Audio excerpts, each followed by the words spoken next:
තෙරුවන් සරණයි.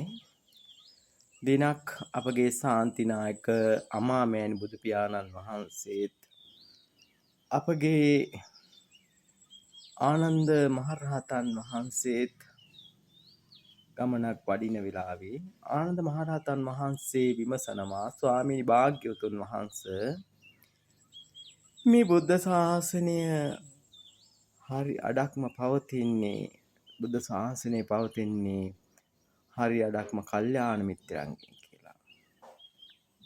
ඊට පස්සේ බුදුරජාණන් වහන්සේ දේශනා කරන, එහෙම කියන්න එපා පින්වත් ආනන්ද. මේ බුද්ධ ශාසනය පවතින්නේ කල්යාණ මිත්‍රයන් මතමයි කියලා. එහෙනම් ඔබ අපි හැම දෙනාම කල්යාණ මිත්‍රයන් වෙන්න ඕන.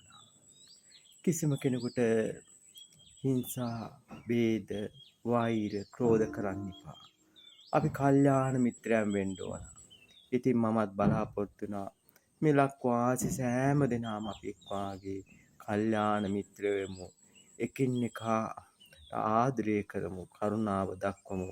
එතකොට මේ ශ්‍රී ලංකාව සම්බුද්ධ ශාසනය උතුම් මුදුන් මල්කඩ බවට පත් වෙනවා නිසකවම. බුදු සසුන බබලනවා නිසකවම. ඉතින් මේ හැම කරුණකින්ම කියවෙන්නේ පින්වතුනි, අපි එක්කනා සෑම දිනාටම ආදරය කරුණාව දක්වන්න ඕන.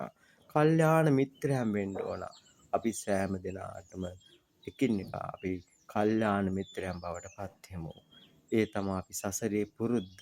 බලන්නකො සෑම ජාතක කතාවක් අවසානයේදීම ගලපා බලද්දී දකිනවා එකම බුදු පිළිස තමයි ඇවිල්ලා තියෙන්නේ.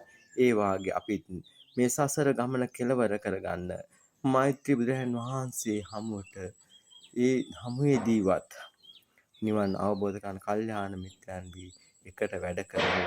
එකටම අපි නිවන් යමු. තෙරුවන් සරණයි සෑම දිනාටම.